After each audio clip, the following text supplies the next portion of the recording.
खबरदार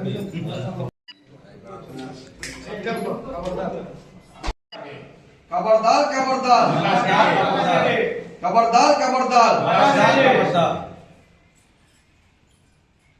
దళితులకు క్షమాపణ చెప్పాలి ప్రకాష్ రెడ్డి గారు. దళితులకు ప్రకాష్ రెడ్డి గారు క్షమాపణ చెప్పాలి. దళితులకు క్షమాపణ చెప్పాలి.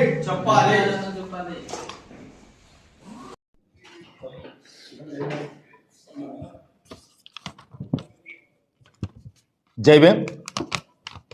ముందుగా యూట్యూబ్ ఛానల్ వారికి, అదేవిధంగా పేపర్ మీడియా, అదే ఎలక్ట్రానిక్ మీడియా విలేకరులందరికీ కూడా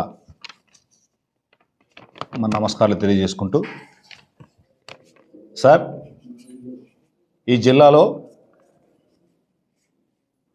14 నియోజకవర్గాలు ఉన్నాయి. ఈ 14 నియోజకవర్గాల్లో తెలుగుదేశం ఎమ్మెల్యేలే అధిక శాతం ఉన్నారు. అయితే ఏ ఎమ్మెల్యేలకు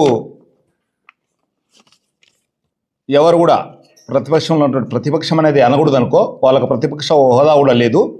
అయితే కొన్ని నియోజకవర్గాల్లో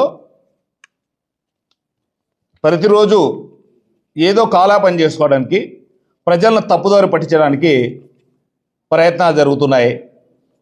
ప్రజల వైపు వాళ్ళని గెలిపించింది ప్రజలకు అభివృద్ధి చేస్తారని, ప్రజలకు ఏదైనా మేలు చేస్తారని,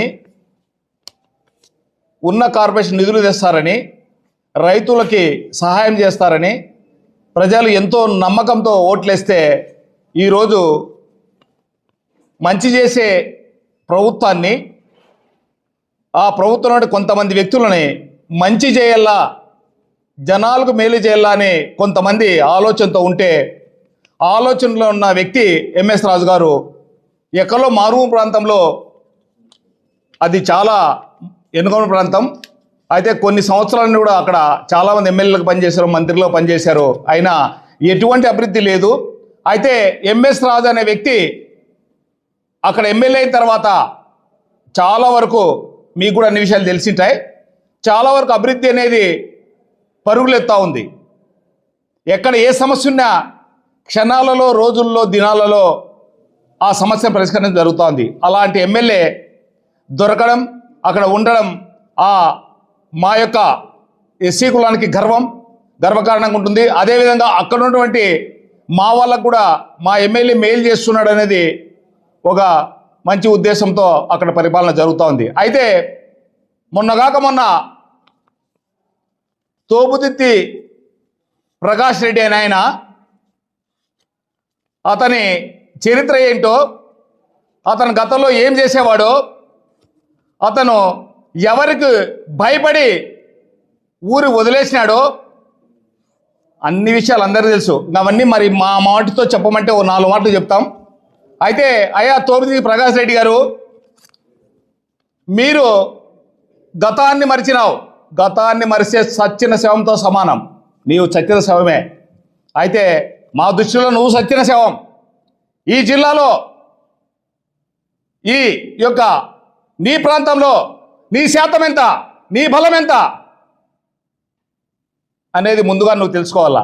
అయితే గతంలో ఎమ్మెల్యేగా ఉన్నప్పుడు మీరు ఆ నియోజకవర్గాన్ని ఏ విధంగా భ్రష్టు పట్టించారనేది కూడా అన్ని విషయాలు అందరూ తెలుసు. అయితే మేము అక్కడ ఎక్కువ శాతం మాదిగలు ఉన్నాం. మాదిగల ఓట్లు నీకు పడినాయి, నిన్ను చూసి కాదు. గతంలో మీ నాన్న 2004లో ఎమ్మెల్యేగా రాజశేఖర రెడ్డి గారు టికెట్ ఇవ్వకపోతే మీరు మీ నాన్నని సొంతంగా ఇండిపెండెంట్గా పోటీ చేయడం జరిగింది అనంతపురం నియోజకవర్గం. అయితే మీ నాన్నకు వచ్చిన ఓట్లన్నీ, మీరు పెట్టింది ఖర్చు ఎంత, మీరు తెచ్చిన మాటలన్నీ, మీకు ఆ రోజే మిమ్మల్ని జనము చీకొట్టారు, మీకు ఉమ్మి పారేశారు. మీరు పనికిరారు ఎమ్మెల్యే కానీ. అయితే మరి మీరు కొద్ది కాలం ఈ జిల్లా వదిలేశారు. ఈ జిల్లాలో కనుమరుగయ్యారు ఒక వ్యక్తి ఇక్కడ ఉన్నాడని. ఆ వ్యక్తి ఎవరో కూడా మీకు తెలుసు. భయభ్రాంతో మీరు ఉచ్చబోసుకునేవారు ఈ జిల్లాలో అంటే. మీరు మాట్లాడుతున్నారు, ఇంకా మేము మాట్లాడాలి అవన్నీ. మీకు మేము అంతో మీకు సహాయం చేశాం. మీ యొక్క ఇంట్లో పనిచేసే వాళ్ళని, మీ యొక్క ఆడవాళ్ళని, మీ యొక్క అక్కలను చెల్లెలను అడగండి, మేము నిస్వార్థంగా పనిచేసామో లేదో. మీరు ఎక్కడో తిరిగితే మేము నిస్వార్థంగా పనిచేసామో లేదో వాళ్ళనే చెప్తారు. మేము ఈరోజు ఎంఎస్ రాజు అనే వ్యక్తి ఎదుగులు ఓర్చుకోలేక నీవు చెప్పుల షాపులో పనిచేసినా అంటున్నావు. ఏం చెప్పుల షాపులో పని చేయకూడదా? చెప్పుల షాప్ పెట్టుకోకూడదా? అసలు అది ఎందుకు వచ్చింది మాట నీకు? అంటే నువ్వు వేసుకునే చెప్పులు కూడా అవి మేము తయారు చేసినవే.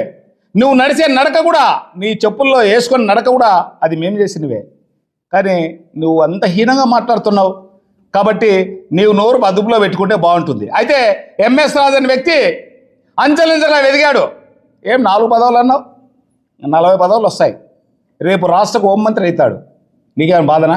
హోంమంత్రి అయితే నువ్వు ఎక్కడుంటావు? నువ్వు ఇంకో మాట చెప్తున్నావు, 2029కి రెడ్ బుక్ రాజ్యాంగం ఉండదు, తోబుదూర్తి రాజ్యాంగం ఉందంటావు. ఇంకెక్కడుంది నీ తోబుదూర్తి అనేది? రేపు పటంలో ఉండదు.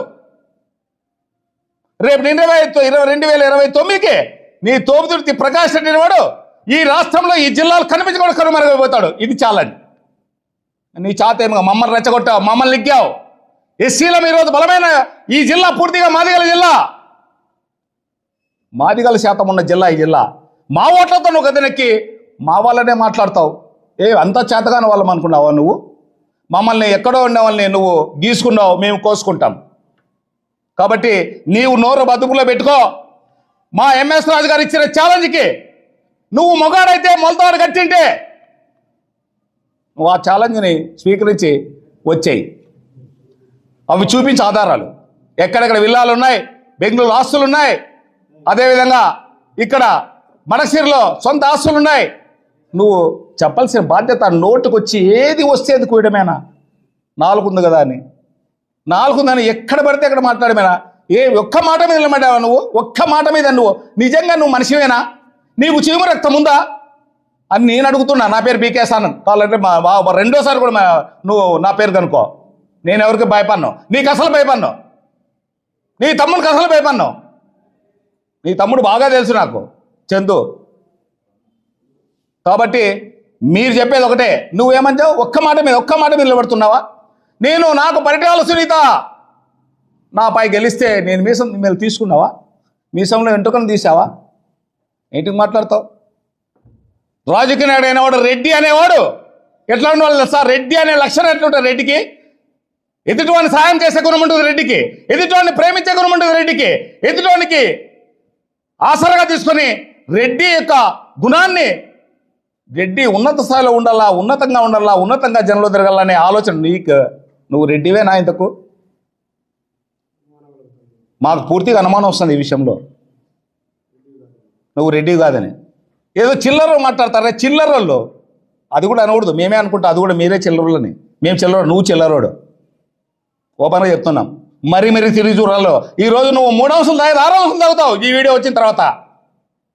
నీకొకటే చెప్తున్నాం, మా ఎంఎస్ రాజు గారు ఇంకా పదవులు వస్తాయి, ఇంకా గొప్పవాడవుతాడు, ఇంకా ఎస్సీలలో దూర్చుకొని పోతున్నాడు, గొప్పవాడవుతాడు. మాకు సంతోషంగా ఉంది. మాకు ఏమి చేయకున్నా, మాకేమీ పెట్టకున్నా మా జాతుల్ని మాకోగా మీసం మెలేసే మనగాడున్నాడు అనేది మా ధైర్యం. ఇంకా నీకు ఏమాత్రం హీనం పానం సిగ్గు లజ్జ ఉంటే నువ్వు అన్నీ మూసుకొని కూర్చోవాలా.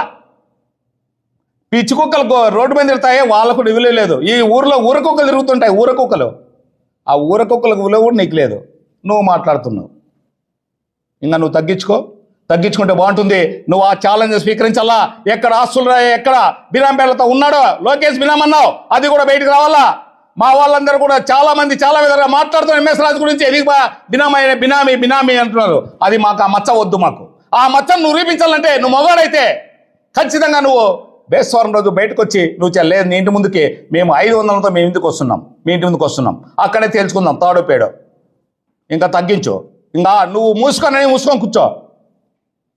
సరిపోయింది. బాగా మాట్లాడు. మమ్మల్ని రెచ్చగొట్టిన దానికి నీకు కరెక్ట్ అయిన బుద్ధి చెప్పకపోతే మేము నిజంగా మాదిగలమే కాదు, ఈ జిల్లాలో మేము 30 సంవత్సరాలుగా మాదిగ దండోరా మాదిగలు చైతన్యపరిచి మాదిగలు ఎంతో మందిని మేము లీడర్లను చేశాం, ఎంతోమంది.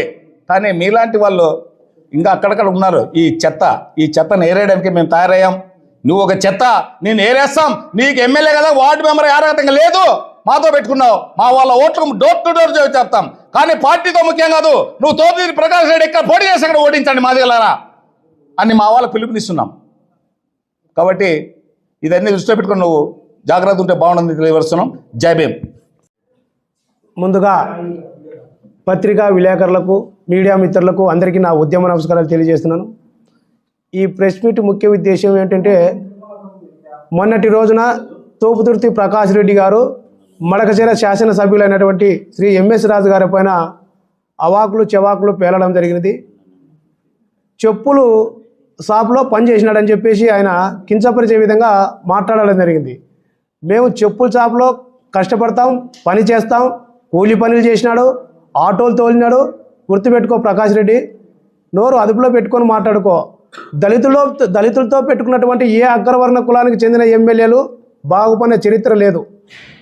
అదేవిధంగా మడకచీరలో బాత్రూంలో నివసిస్తున్నటువంటి ఒక కుటుంబాన్ని చూసి చెల్లించిపోయి 4 నెలల్లో ఇండ్లు కట్టించిన ఘనత ఎంఎస్ రాజుది. నువ్వు 5 సంవత్సరాలలో ఎమ్మెల్యేగా ఉండవు. ఏ ఒక్కడికైనా 50 రూపాయలు నువ్వు ఇచ్చి మీడియాలో చూపించు. దళితులను కించపరిచి మాట్లాడతావా? కబర్దార్ బిడ్డ, దళితుల జోలికి వస్తే తాట తీస్తాం. ప్రకాష్ రెడ్డి, నీదేదో భూస్వామి కుటుంబం అంటున్నావు, నీ కొంపెట్లు అమ్ముకున్నావు. నువ్వు సిగ్గుచరం లేకుండా ఎంఎస్ రాజు గారి గురించి మాట్లాడతావా? నీ నియోజకవర్గం ఏంది? నీకు దమ్ము ధైర్యం ఉంటే నీకు సముచితంగా ఉన్నటువంటి పరిటాల కుటుంబంతో పోరాడు. నువ్వు మొగోనివైతే దళితుల జోలికి వస్తావా? దళితుల గురించి మాట్లాడతావా? ఎంఎస్ రాజు గారి గురించి మాట్లాడే నైతిక విలువలు నీకు లేవు అని చెప్పి ఈ సందర్భంగా మేము తెలియజేస్తున్నాం. ఎందుకంటే ఇష్టారాజ్యంగా ఎంఎస్ రాజు గారి గురించి మాట్లాడితే, గతంలో ఒక ఐఏఎస్ అధికారిని ఈ జిల్లాలో, అనంతపురంలో జిల్లాలో ఐఏఎస్ అధికారి పనిచేసేటప్పుడు ధర్మవరం ఎమ్మెల్యేకి యాగతి పట్టింది, శవయాత్ర చేశాం. ఇప్పుడు నీ కొంపను ముట్టడిస్తాం. బేస్తవారం లోపు నువ్వు ఎంఎస్ రాజు ఎవరైతే 5 పదవులు ఉంటే నీకు కడుపు మంట. 5 పదవులు కాదు, 10 పదవులు కూడా ఉంటాయి. కాలు మీద కాలు వేసుకొని కూర్చుంటాం. నీకు నచ్చకపోతే చచ్చిపో. మా నాయకుడు అభివృద్ధిలోకి రావడం నీకు నచ్చకపోతే నీ మొలతాడు తీసుకొని కుతికి బిగించుకొని చచ్చిపోవాయా? మాకు 4 పదవులు అంటే నీకెందుకు అంత కడుపుమంట? ఇదే జిల్లాలో కలెక్టర్లు మొదలు కట్టుంటే, అటెండర్ కట్టుంటే 5 సంవత్సరాలలో రొట్టెలను దాదాపు అంటే 200 మంది రొట్టెను ఆఫీసర్లుగా వేసుకొని నాశనం చేసిన చరిత్ర మీ పార్టీది, మీది. మీరు మాట్లాడతారా? అంతారెడ్డి అధికారులే కలెక్టర్ కట్టుంటే గౌతమ్ రెడ్డి వీళ్ళందరూ కూడా ఎవరైతే ఇక్కడ ఉన్నారో ఎన్నికల కమిషనర్ కూడా ఒక ఆయన సస్పెండ్ అయినాడు. నీ రెడ్డికి పదవి ఇప్పించుకో. ఇప్పుడు భాస్కర్ రెడ్డికి నాశనం చేస్తావు కదా. మీది కుటుంబం. నువ్వు భూస్వామి అంటున్నావు. నీ భూస్వామి కాకుండా 4 సార్లు తిను, 4 సార్లు ఏరుగా. మాకేం సంబంధమా? బాత్రూమ్ 4 సార్లు ఎవరికి సంబంధమా? ఎంఎస్ రాజును మాట్లాడతావా? కష్టపడి పైకి వచ్చినాం. ఎవరిని నీలాగా భూ కబ్జాలు, పేదవాళ్ళను భూ కబ్జాలు చేసి తిట్టి నీ అన్నల గారి మాదిరి, నీ తమ్ముళ్ళ మాదిరి మేము రౌడీ చీటలం కాదు. స్వచ్ఛమైన మాదిగ బిడ్డలం. స్వచ్ఛమైన మా తండ్రి గారు ఒక్కరే. అర్థమైందా? ఈ పదవి నీకు ఏంటికి వస్తుందో నువ్వు ఏంటికని చూసుకో. తమాషా చేస్తున్నావా? దళితులకు ఉద్యోగులకు వస్తే మాత్రం నువ్వు ఎక్కడ తిరిగినా కూడా మా మహిళలతో చెప్పులతోనూ పరగలతోనూ కొట్టిస్తాం. జాగ్రత్త. చెప్పుల షాపులు అంటావా? నీ తరతరాలు ఉండి ఈ భూమి పుట్టినప్పుడు చెప్పులు కనిపెట్టిన దళితులం మేము. ఈ దేశానికి సంగీతాన్ని అందించిన, ప్రపంచానికి సంగీతాన్ని అందించిన కులంలో పుట్టినలం. మా కులాన్ని చూసి రాజుకు 4 పదవులు అంటే నీకేం కడుపుమంట? నువ్వు చూడలేకపోతే కళ్ళు జిల్లడబాలు పోసుకొని కళ్ళు పొడుచుకో. ఎవడో తండ్రి? మేము కాళ్ళ మీద కాలేసుకొని కూర్చుంటావు. నీకు నచ్చకపోతే చచ్చిపోవాయా? నీ మొలతాడితో ఉరేసుకొని చచ్చిపో. ఎంఎస్ రాజు గురించి మరొక్కసారి మాట్లాడితే నీకు తాట తీస్తాం బిడ్డ. నీ ఇంటి మీద ఇక్కడ వచ్చి కూడా దాడికి, భౌతిక దాడులు కూడా దళిత సంఘాలు వస్తాయి, దాడి చేస్తాం. బేస్తవారం లోపు నువ్వు నిరూపించకపోతే నీ కొంపను ముట్టడిస్తాం ఈ దళిత సంఘాలంతా కూడా అని తెలియజేస్తూ జై భీమ్.